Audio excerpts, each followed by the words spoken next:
이 코로나로 인해서 이렇게 영상으로 예배 드리게 된 거 매우 송구스럽게 생각을 합니다.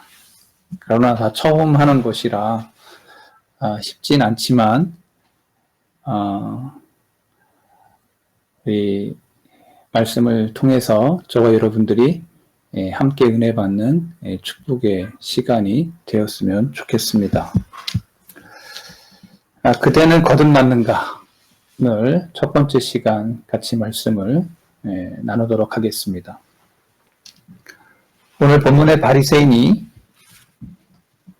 니고데모가 밤에 예수님께 찾아와서 이야기하는 것으로 시작이 됩니다. 니고데모는 산헤드린 공의회 회원으로서 지금 시대로 보면은 국회의원쯤 되는 되게 높은 자리에 있는 선망의 대상이 되는 그런 사람이었습니다. 그 선망의 대상이었던 그 사람이 예수님을 찾아와서 질문을 합니다. 그것이 3장 2절이죠. 그가 밤에 이르되 예수께 찾아와 이르되 랍비여 우리가 당신은 하나님께로부터 오신 선생인 줄 아나이다. 하나님이 함께 하시지 아니하시면 당신이 행하시는 이 표적을 아무도 할 수 없습니다. 라고. 이때 주님의 대답은 3절에 말씀하고 있습니다. 예수께서 대답하여 이르시되 진실로 진실로 내게 이르노니 사람이 거듭나지 아니하면 하나님의 나라를 볼 수 없다. 주님이 니고데모에게 거듭남에 대해서 말해주고 있습니다. 이 거듭남, 이게 중생이라고 하는데요. 거듭났다라는 게 무엇이냐? 사람으로 태어난 모든 사람들에게 피할 수 없이 이 구원의 문제, 천국의 문제에 대해서 성경은 키를 주고 있습니다. 그것이 거듭남이라는 것입니다. 거듭나야만 주님 앞에 이를 수 있다고 성경은 말해주고 있습니다. 그러면 첫 번째로 중생이란 뭐냐? 성경이 말하고 있는 중생에 대한 이야기를 오늘 첫째 시간 저와 여러분들이 같이 나누겠는데요. 중생이란 뭐냐? 성령이 예수 믿는 사람들 안에서 그로 하여금 참된 그리스도인이 되게 역사하는 그러한 일들이 내 마음속에서부터 일어나기 시작합니다. 예수님을 나의 주, 나의 하나님으로 고백하는 사람들마다 성령이 그의 마음속에 좌정하여서 그의 마음과 인격이 완전히 변화되는 것을 거듭남이라고 성경은 말하고 있습니다. 마음의 변화, 인격의 변화. 저와 여러분들이 이 말과 어떠한 것으로 사람이 변화되는 게 아니죠. 성경은 우리에게 성령이 우리 안에 좌정해 계시면 우리의 마음과 인격이 완전히 변화된다고 말하고 있습니다. 우리가 알고 있는 교리문답을 보아도 중생에 대해서 이렇게 이야기합니다. 중생이란 죄에 대해서 죽고 의에 대해서 새로 태어나는 것이다 라고 기술하고 있습니다. 죄에 대해서는 죽고 의에 대해서는 새로 태어나는 것이라고 요리문답에는 정의를 하고 있습니다.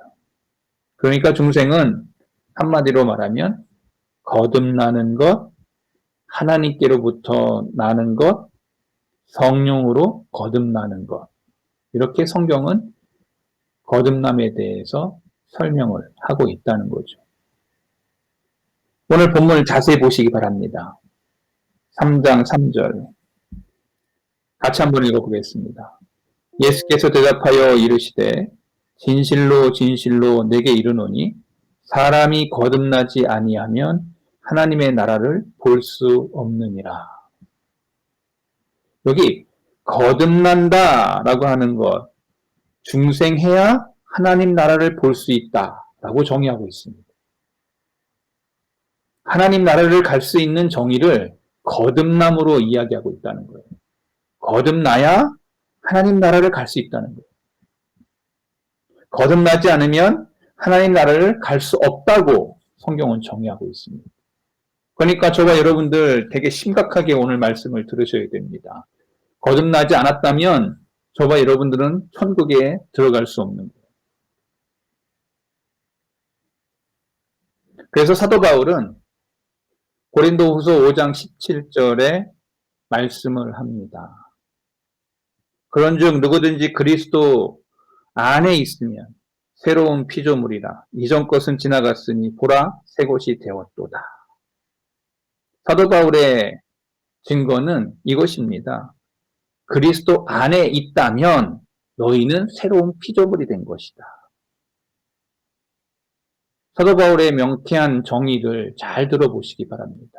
주님이 거듭나야 되겠다 니고데모에게 말했던 말씀과 그리고 주님 안에 있다면 새로운 피조물이다 라고 하는 이 바울의 증거를 우리가 같이 깊이 생각해 보면 주님을 만나고 나서 마음의 변화, 인격의 변화가 일어나고 새로운 피조물로 태어난다라는 것입니다. 그러니까 주님을 만나서 새로운 피조물의 역사를 체험하게 된다는 거예요. 내 마음이 새로워집니다. 내 인격이 새로워집니다. 내가 늘 만났던 사람들을 대할 때 태도가 달라집니다. 그 사람들을 만나볼 때마다 즐거워집니다. 저들이 마음 상해했을 때 내가 손을 내밀어 그를 위로하고 그를 일으켜 세우며 그에게 희망과 소망을 불러일으키게 하는 사람으로 바뀝니다. 육신의 삶을 살아가는 모든 사람들에게 이러한 새로운 품성, 새로운 인격, 새로운 마음, 이 모든 것은 거듭남으로부터 시작된다고 성경은 말하고 있습니다. 그러니 중생했다, 거듭났다라는 표현은 새로운 피조물이 됐다, 새 것이 되었다 라고 성경이 증거하고 있는 것입니다. 저와 여러분이 예수님을 만나서 새롭게 되었다면 저와 여러분 가운데 이러한 새로움의 역사들이 여러분의 말과 여러분의 행동 속에서 주어지게 된다는 거예요. 그렇다면 좀 더 성경에 깊이 있게 성경으로 더 들어가 보도록 하겠습니다. 신앙을 고백한다고 해서 모두가 참된 그리스도인이라고 말할 수 있냐? 두 번째 질문을 한번 던져보겠습니다. 신앙을 고백한다고 해서 모두가 참된 그리스도인이라고 말할 수 있냐? 성경은 말합니다. 그렇지 않다고. 수많은 그리스도인들이 이름뿐인 유사 그리스도인들로 삶을 살고 있습니다. 거듭나지 않고 명목상의 이름만 가지고 크리스찬 집안에서 태어나서 거듭나지 않고 그냥 교회 생활을 하는 사람들이 많다는 겁니다. 진짜가 아니라는 거예요. 모조품 크리스찬들이 많다는 것입니다. 교회 안에 거듭난 사람들이 매우 드물다는 것입니다.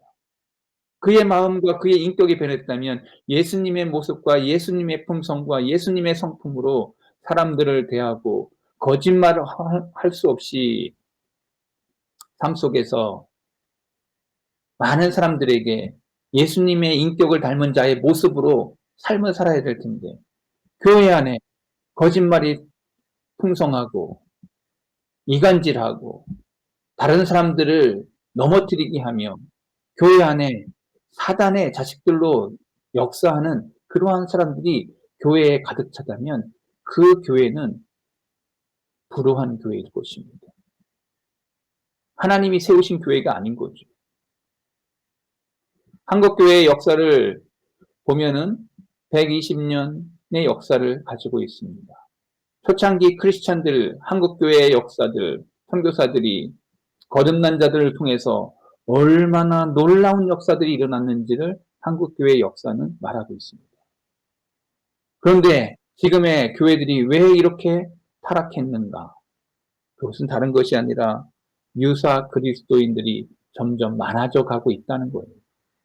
교회 안에 예수님이 세우지 않은 세상의 영광을 구하려고 하는 자들이 교회 안에 들어와 크리스찬인 채 하는 것입니다. 그러한 자들이 점점 많아지니까 교회는 세상과 무엇이 다르냐?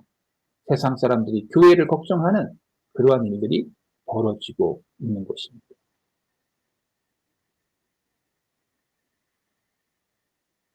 그러기에 저와 여러분들이 말씀을 깊이 보고 생각해 봐야 됩니다. 수많은 그리스도인들이 이름만 가지고 있는 유사 그리스도인이라고 말하는 것입니다. 바울의 말씀을 들어보세요. 로마서 2장 28절. 같이 한번 읽어보겠습니다. 무릇 표면적 유대인이 유대인이 아니요 표면적 육신의 할례가 할례가 아니니라. 오직 이면적 유대인이 유대인이며 할례는 마음에 할지니 영에 있고 율법 조문에 있지 아니한 것이다. 그 칭찬이 사람에게서가 아니요 다만 하나님에게서입니다. 사도 바울이 뭐라고 말씀하고 있습니까? 겉으로 보기에 그리스도인이 그리스도인이 아니다. 오직 내면적 그리스도인이 참된 그리스도인이다. 마음에 할례를 받아라. 마음이 변화된 사람이 거듭난 사람이다. 사도 바울은 명쾌하게 이 거듭남에 대한 마음의 변화를 말하고 있습니다. 마음이 변화된 사람이야말로 진짜 크리스찬이다 라고 말하고 있는 거예요. 오늘 저와 여러분 예수님 만나서 마음이 변했습니까? 저와 여러분이 예수님 만나서 여러분 마음속에 세상이 줄 수 없는 그러한 기쁨을 체험하셨습니까? 저와 여러분이 예수님을 진짜 만났다면, 인격적으로 만났다면 여러분의 마음속에 세상이 줄 수 없는 기쁨과 감동과 감격이 여러분의 마음을 채울 것입니다. 설레이는 마음으로 주일 예배에 나올 것입니다. 예배 시간마다 여러분의 마음속에 하나님이 말씀하시는 그 감동의 메시지가 여러분의 마음을 적실 것입니다. 참된 그리스도인은 중생한 자들이며 중생하지 못한 자는 참된 그리스도인이 아니다 라는 것을 성경은 우리에게 명쾌하게 말해주고 있는 거예요. 그렇다면 제가 여러분들에게 질문을 드리고 싶습니다. 세 번째, 우리가 중생하였는가 중생하지 아니하였는가 어떻게 알 수 있나? 그리고 중생은 우리가 죽기 전에 깨달을 수 있는 것인가? 저와 여러분들이 질문을 던져야 돼요. 우리의 신앙에 대해서 질문을 던져야 됩니다. 우리의 믿음에 대해서 질문을 던져야 됩니다. 저와 여러분들이 늘 내 신앙이 바른가라고 질문을 던져야 됩니다. 우리가 중생하는 것이 중생하지 않았는지 내 자신을 점검해야 됩니다. 검증해야 됩니다. 내가 진짜 크리스찬인지를 스스로 자가 검증을 해야 돼요. 제가 어저께 저녁에 자가 검진을 했습니다. 코로나 키트, 자가 키트를 가지고 우리 집사람이 저의 코를 후비면서 얼마나 세게 했는지 정확히 알 수 있게 하기 위해서 저의 코 깊이 예, 그것을 집어넣고는 얼마나 흔들었는지 몰라요. 제가 얼마나 고통스러운지 모릅니다. 끝나고 난 다음에 꼭 이렇게 해야만 했어? 라고 질문하고 싶었는데 본인은 자기가 스스로 하겠다는 거예요. 그래서 내가 너무 약 올라와서 나도 너를 해주겠다라고 얘기했더니 이 친구가 상당히 거부하더군요. 어찌됐든 우리 집사람이나 저는 음성을 받았습니다. 그러면서 마음에 유쾌함이 있었습니다.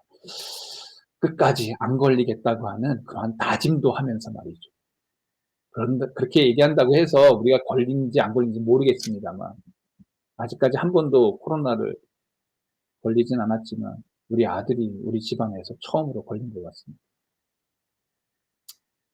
제가 지금 삼천포로 다시 갔지만 다시 돌아갔어. 그 검단 키트에 보니까 걸렸는지 안 걸렸는지에 대한 명확한 표시가 있더라는 거예요. 마찬가지로 우리가 이 땅을 살아가면서 중생했다면 우리의 마음과 우리의 삶과 우리의 말과 행동 속에 분명한 중생한 자의 표시가 나타난다고 성경은 말해주고 있다는 거예요. 중생은 언제나 한 사람의 생애와 인격에 맺어지는 열매와 효력으로 성경은 말하고 있습니다. 중생은 언제나 확실한 표시와 증거와 효력과 결과를 증명하고 있습니다. 모든 중생한 사람은 많건 적건 간에 분명하게 이러한 표시를 가지게 된다고 성경은 말하고 있습니다. 이러한 표시를 가지지 못한 사람은 중생한 사람이 아니다라고 성경은 명쾌하게 설명해 주고 있습니다. 표시도 없고 아무런 열매도 맺지 못하며 그 사람의 성애 속에 보이지 않는 그 중생은 결코 성경이 말하는 중생이 아니라는 거예요. 한마디로 가짜라는 거예요. 그렇다면 네 번째로 중생의 표시와 증거가 뭐냐?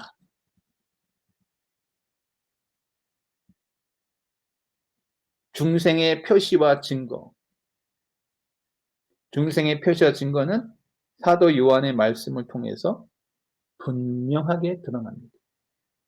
저와 여러분이 이제 한 구절 한 구절 다 같이 읽을 텐데요. 이 말씀을 읽으면서 저와 여러분들이 오늘 말씀하고 있는 그 말씀 속에서 분명한 표시가 있지 않다면 여러분들은 솔직히 이 목사로서 제가 여러분들에게 증언하는 말씀에 대해서 충격을 받을 사람들도 있을 것입니다. 오늘 이 말씀을 같이 읽으면서 저와 여러분 안에 이러한 표시가 없다면 여러분은 중생한 사람이 아니라는 거예요. 두렵고 떨림으로 저와 여러분이 이 말씀 가운데 저와 여러분이 설 수 있기를 바랍니다. 자, 그렇다면 사도 요한이 말하는 표시는 중생한 사람들의 표시는 무엇이냐? 요한 1서 2장 29절 같이 읽어보겠습니다. 같이 읽겠습니다. 너희가 그가 의로우신 줄을 알면 의를 행하는 자마다 그에게서 난 줄을 알리라. 저와 여러분이 이 땅 가운데서 의를 행하는 자마다 주님에게서 났다라고 말하고 있습니다.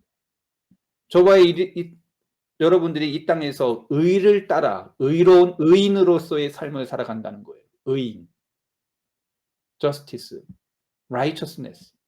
영어 성경에 그렇게 써 있습니다. 의로운 행위. 저와 여러분들이 불법을 행하지 아니하고 의로운 행위 가운데 저와 여러분의 삶의 발자취를 따라간다는 거예요. 삶 속에서 거짓을 행하지 아니하고 의를 행하는 삶을 살아간다는 거예요. 정의로움을 따라간다는 거예요. 저와 여러분의 불법한 길을 따라가지 아니하고 하나님 앞에서 의로움의 삶을 따라가고 그것을 지향하며 그것을 따라서 목숨을 거는 삶을 살아갑니다. 내 입술에 거짓을 행하지 않겠다는 거예요. 내 입술 가운데 탈법, 불법, 그리고 사람들이 따라가는 그러한 죄 속에 그것을 따라가지 않겠다는 거예요. 선결하고 순결하며 신실하며 의를 따라가는 자의 삶의 행태를 갖겠다는 거예요. 그래서 사도 요한은 얘기합니다. 너희가 그가 의로운 신 줄을 알면 주님이 의로운 자라는 것을 알았다면 너희가 의를 행하는 자마다 주님에게서 났다. 저와 여러분에게 이런 의로움이 있기를 바랍니다. 주님 앞에 거듭난 사람, 성령으로 거듭난 사람들은 이 의로움을 따라가는 것을 기뻐하고 즐거워합니다. 의를 위하여 내 목숨도 내어놓습니다. 의를 위하여 내 모든 것을 센다는 거예요. 더 나아가서 요한일서 3장 9절을 보시기 바랍니다. 같이 읽겠습니다. 하나님께로부터 난 자마다 죄를 짓지 아니하나니 이는 하나님의 씨가 그의 속에 거하며 그도 범죄하지 못하는 것은 하나님께로부터 났습니다. 여러분 이게 무슨 말씀입니까? 저와 여러분들이 죄 한 번도 안 짓고 사는 사람은 없을 겁니다. 그런데 마음의 변화가 있고 성령이 역사하는 사람들에게는요, 죄에 대한 두려움이 있습니다. 죄를 짓지 않으려고 한다는 거예요. 죄에 대해서 두려워한다는 겁니다. 죄를 짓지 않으려고 몸부림치는 겁니다. 내 삶 속에서 여러 가지 그러한 상황 속에서, 환경 속에서, 나의 말과 행동 속에서, 사회관계 속에서, 상황과 정황 속에서 늘 죄에 대한 두려움을 가지고 있다는 거예요. 여러분, 우리가 잘 아는 다윗이 성경에 보면 두 번의 죄를 범합니다. 밧세바로 인한 여인에 대한 그 죄, 그리고 자기의 그 의로움을 드러내고 나라가 번성한 것에 대하여 백성수를 세우는 그 두 가지 범죄 외에는 다윗이 범죄에 이르지 않습니다. 근데 여러분, 이걸 아셔야 됩니다. 죄에 대해서 두려워하는 다윗의 모습이 시편의 기술 속에 얼마나 많이 나옵니까? 죄에 대해 두려워해요. 죄를 짓지 않으려 몸부림쳐요. 죄에 대해서 어떻게든지 그 죄에서 자기의 것을 떨쳐내려 몸부림치는 다윗의 모습이 펼쳐집니다. 그래서 사도 요한은 요한 1서 3장 9절에 하나님께로 난 자마다 죄를 짓지 아니하나니, 죄를 짓지만 죄를 짓지 않으려고 몸부림치는 사람. 더 나아가서 요한 1서 4장 7절을 보시기 바랍니다. 같이 읽겠습니다. 사랑하는 자들아, 우리가 서로 사랑하자. 사랑은 하나님께 속한 것이니 사랑하는 자마다 하나님께로부터 나서 하나님을 알고. 우리가 성령으로 거듭났다면 저와 여러분 안에 each other, 다른 사람들을 향해서 사랑하는 마음이 넘쳐난다는 거예요. 내가 타인을 향해서 사랑하는 마음이 있어서 전도하게 되고, 사랑하는 마음이 있어서 도려하고, 사랑하는 마음이 있어서 위로하게 되고, 사랑하는 마음이 있어서 그를 넘어진 자리에서 일으켜 세우려고 하는 그러한 믿음의 역사들이 내 마음속에 일어난다는 거예요. 옆에 교우들 보세요. 이 사람이 사랑이 많은 사람인지. 성령으로 거듭난 사람은 사랑하게 되어져 있습니다. 그래서 하나님은 사랑이시니 하나님으로부터 나온 사랑을 덧입은 우리가 다른 사람을 사랑한다면 그 사람은 거듭난 사람이라는 거예요. 자, 옆에 사람 얼굴 보세요. 이 사람 사랑이 많은 사람인지 사랑이 없는 사람인지 여러분 단박에 알 수 있습니다. 그 사람의 말과 행동 속에 그 사람이 나를 향해서 사랑하는 마음이 있는지 없는지. 부모님을 보세요. 엄마, 아버지가 보세요. 자녀를 향한 사랑이 얼마나 사랑이 저거한지 금방 느껴집니다.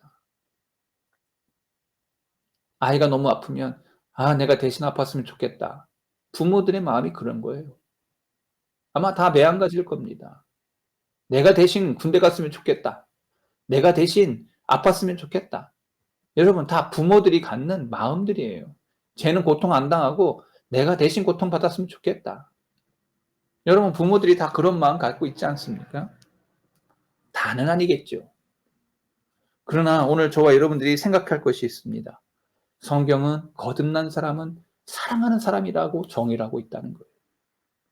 저와 여러분 가정생활 속에서, 교우생활 속에서, 사회생활 속에서 사랑 있는 자의 표식이 있다면 저와 여러분들은 거듭난 자라고 성경은 말하고 있는 거예요.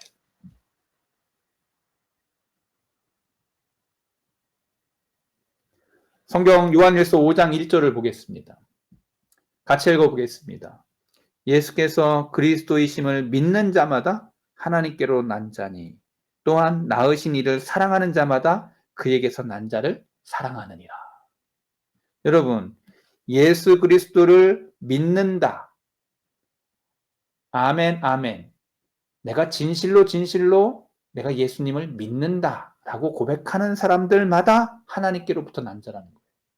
여러분, 세상 사람들은 예수님을 믿지 않습니다. 믿지 않기 때문에 고백하지 않습니다.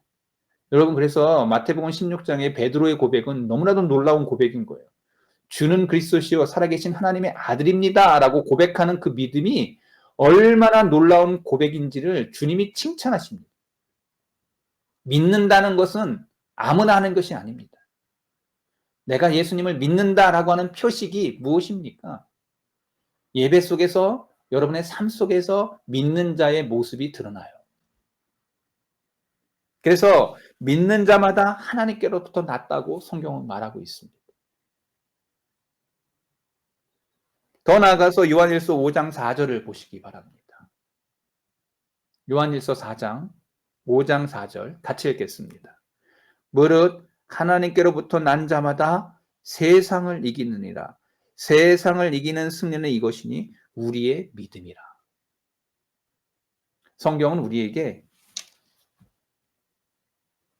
거듭난 자의 표식 중에서 믿음을 가진 자를 이야기하고 있습니다. 바로 세상을 이기는 믿음인 거예요.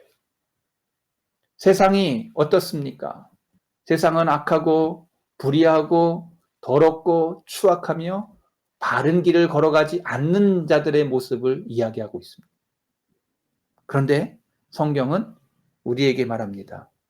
세상의 것을 이긴다고 말하고 있습니다. 믿음으로 이긴다고 말하고 있습니다.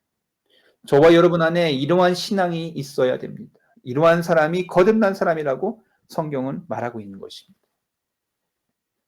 마지막으로 하나 더 요한일서 5장 18절 한 구절 더 보고 이제 말씀을 정리하고자 합니다. 요한일서 5장 18절 같이 읽겠습니다. 하나님께로부터 난 자는 다 범죄하지 아니할 줄을 우리가 아노라. 하나님께로부터 나신 자가 그를 지키심에 악한 자가 그를 만지지도 못하리라. 범죄하지 않으려 범죄할 수 없다라고 말하고 있습니다. 저와 여러분 안에 이러한 신앙자가 있기를 바랍니다. 이와 같은 표시를 가지고 있는 자는 틀림없이 거듭났다라고 성경은 말하고 있는 것입니다. 이러한 사람이 중생한 자라는 거예요. 이러한 표시를 갖지 않는 자는 거듭나지 못했거나 중생하지 않은 것이라고 성경은 말하고 있는 것입니다. 저와 여러분 안에 이러한 중생한 자의 모습이 저와 여러분 가운데 있기를 바랍니다. 시간이 다 됐습니다.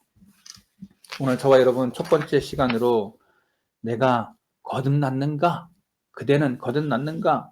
첫 번째 시간을 마치면서 성경이 말하고 있는 중생의 표시와 증거가 내 삶 가운데 있는지를 들여다보시고 내가 아직 중생하지 못했다면 주님 앞에 무릎 꿇고 기도하셔야 됩니다. 주여 나를 거듭나게 해 주옵소서. 니고데모처럼 밤에 찾아와서 나도 주님 앞에 요구하셔야 됩니다. 나를 거듭나게 해달라고.